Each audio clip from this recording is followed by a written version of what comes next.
அன்பார்ந்த மக்களே வணக்கம். நமது கட்சி சமுதாய ரசிகர்களின் மன்றம். தலைவர் சங்கீத் ராஜ். நமது கொடியின் சின்னம் சேவல். ஏனெனில் அது விடியும் முன் எழுப்பி வெற்றி நோக்கி செல்ல தூண்டும். அதேபோல் நாமும் விடியும் முன் எழுந்து வெற்றி நோக்கி உழைக்க வேண்டும். நமது முக்கிய கொள்கை ஒன்று. முதன்மை கொள்கை விவசாய வளர்ச்சி. நாம் கொண்டு வருகிறோம் ஒரு பெரிய திட்டம், விவசாய அலுவலகம். இந்த அலுவலகம் என்னென்ன பயன்கள் தெரியுமா? விவசாயிகளுக்கு தேவையான அனைத்தையும் ஒரே இடத்தில் வழங்கும் மையமாக இருக்கும். முதலில் வேலைவாய்ப்பு.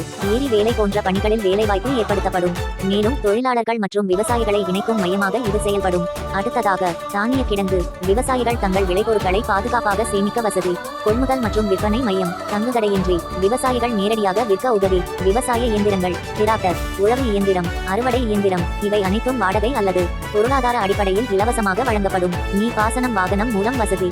சிறு விவசாயிகளுக்கு தேவையான பாசன இயந்திரங்கள் வழங்கப்படும். விவசாய உபகரணங்கள். தேவையான கருவிகள் அரசு மூலம் வாடகையாகவோ அல்லது பொருளாதார அடிப்படையில் இலவசமாக வழங்கப்படும். நில மேலாண்மை திட்டம். நில உரிமையாளர்கள் தொழிலாளர்களை எளிதாக பெற முடியும். பராமரிக்க முடியாத நிலத்தை அரசு மூலம் வாடகைக்கு விடலாம். நிலமற்றவர்கள் அரசு நிலங்களை பயன்படுத்தி பயிரிடலாம். உரம் மற்றும் பூச்சிக்கொல்லி மையத்திலேயே கிடைக்கும். விவசாய கடன் உதவி. விவசாய தேவைகளுக்கு உடனடி நிதி ஆதரவு. பயிர் காப்பீடு திட்டம். இழப்புகள் ஏற்பட்டால் உடனடி நிவாரணம். அரசு பரிந்துரையுடன் விரைவான உதவி. இவை அனைத்தும் ஒரே இடத்தில் ஒரே அலுவலகத்தின் மூலம் எளிதாக கிடைக்கும். அன்பான மக்களே, இது வெறும் வாக்குறுதி அல்ல, இது ஒரு மாற்றத்தின் திட்டம். விவசாயி வளர்ந்தால் நாடு வளரும். நாடு வளர்ந்தால் நாம் அனைவரும் வளர்வோம். அதற்காக நாம் ஒன்றாக நிற்போம். நாம் ஒன்றாக உழைப்போம். நாம் ஒன்றாக வெல்வோம். நன்றி, வணக்கம்.